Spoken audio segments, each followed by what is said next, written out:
Manchester United without doubt need a holding midfielder to play in that number 6 Rodri role, or as I'm going to call it from now on, the halfback role, just because in Football Manager terms, I think that describes this role better than say the Regista term. My first choice, as I said in the second episode of this series where I went through every player I would sign for United this summer, would be Aston Villa's Boubacar Kamara, but he's going to cost at least £70 million,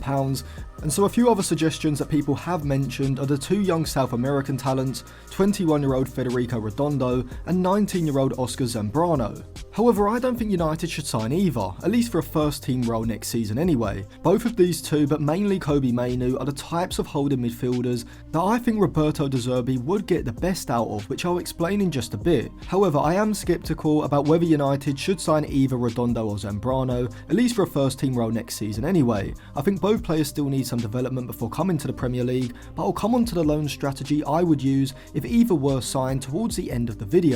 But in regards to the type of midfielder that Kobbie Mainoo is, in the past I've likened him to Fernando Redondo, Federico's dad, and Clarence Seedorf, and if you go over to the retro section of the Jersey FIFA website, not only can you find a 99-2000 Redondo shirt, but also retro jerseys from Manchester United and AC Milan amongst other clubs going all the way back to the early 90s. If you use code Atlantis at checkout you'll get a discount. A link will be in my Instagram bio, which I will leave linked in the description. So before looking at Redondo and Zambrano, why do I think De Zerbi would get the best out of Mainoo? Well, to put it simply, De Zerbi's style of play, but also many elite manager style of play in the modern game, places a high amount of significance on the technical ability of their deeper line midfielders, particularly in the build-up phase. You see it all the time where the centre-backs or goalkeeper for Brighton play a pass into either the single pivot or one of the double pivot, who are then expected to, mostly with a first-time pass, with their back to goal under pressure, spread the play out to the fullback or centre-back almost instantly, or play a short accurate pass into the midfielder alongside them.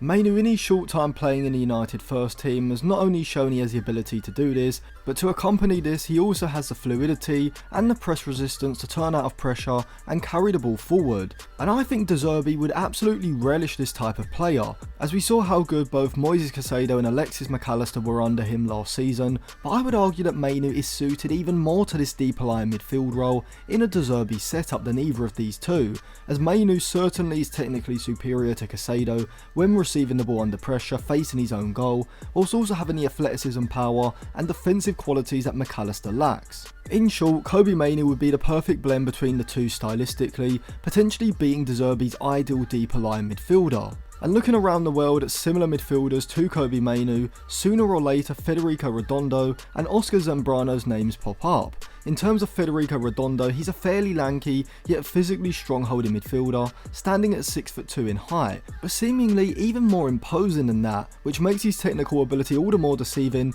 as in Sergio Busquets-esque fashion, or maybe even his dad Fernando Redondo-esque fashion, despite not being the quickest across the ground over short distances, he's able to use his quick feet and ball control to dance out of pressure in congested areas. His best attribute is certainly his long passing, as his FBref report from the 2023 Copa Libertadores shows, with him completing around 75% of his long passes. And what's even more impressive than the accuracy is that he can do it off both feet, picking up the ball from the centre backs in front of the opposition midfield line and pulling out a raking long pass to switch play to one of the wingers on the flanks. Zambrano also has his long passing ability, however whereas Redondo's are more progressive passes, usually being more vertical in nature, progressing the ball higher up the pitch, Zambrano excels more at switching play horizontally to the other flank. And to be fair, despite it being less vertically progressive, he's very good at playing these switches of play. I really like Zambrano's passing technique as he adds some disguise to his pass, not opening up his body fully to telegraph the pass out to the flank, but instead standing face onto the goal to add that element of disguise in order to deceive the players around him,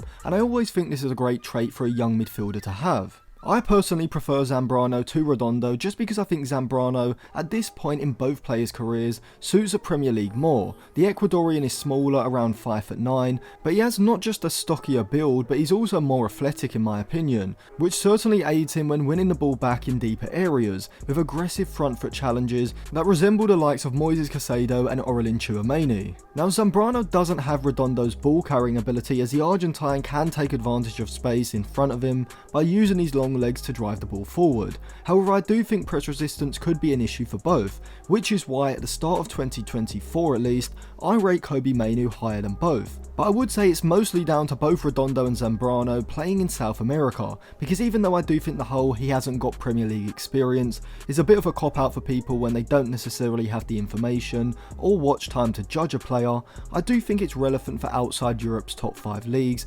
particularly outside Europe as a whole. The South American style of football is just very different, whereas in Europe's top leagues you see the pressing sides squeeze their defensive line high up the pitch, which in turn allows a midfield line to push higher up the pitch onto the deeper line midfielders in the build-up phase, and overall just reducing the space between the lines. In South America you tend not to see defenders willing to push as high up the pitch, taking a very 1990s approach to the defensive shape, and as a result we often see central midfielders having a lot more space in certain situations, particularly in the centre of the pitch. Also, I've noticed South American sides are not as religious with persistent playing out from the back under pressure, and so it is hard to really judge how press resistant exactly both Zambrano and Redondo would be in the Premier League, where almost every build up from the defensive third is met with an organised swarm of man-to-man pressure, at least against certain opposition anyway. And so whilst both may show signs of being able to turn and play out of pressure, I don't think we've really seen enough of them in the specific tactical environment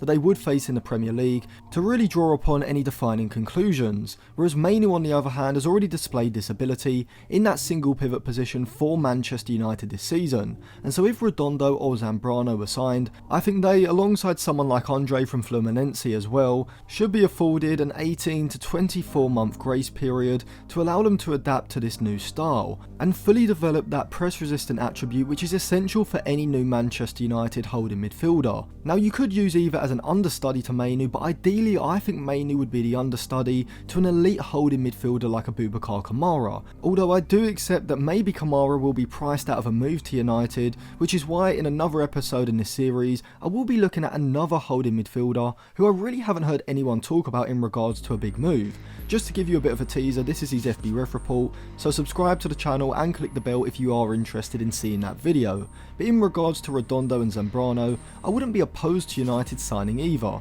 with Zambrano likely costing between £5 to £7 million, and Redondo maybe even cheaper in the summer, or he would be available on a free with his contract expiring in January 2025. However, if either were signed, I would like to see them loaned out rather than integrated into United's first team straight away. Redondo certainly suits La Liga in terms of the style and the pace out of any of Europe's top 5 leagues, but I would like to see him in the Bundesliga or Ligue 1, as I think the physicality and the pace of those leagues will be the perfect development for him over the course of the second half of next season and maybe the 25-26 season as well, before returning to the Premier League with United for the start of the 26-27 season. And the same goes for Zambrano. If he was signed in the summer, I'd like to see him go to the Bundesliga for the 25-26 season, or maybe Serie A as well, as I think he needs less development for the Premier League in terms of the physicality compared to Redondo. However, for next season, I would like to see Zambrano develop in that single pivot holding midfield role in either the Eredivisie or La Liga, because I think those leagues contain managers and teams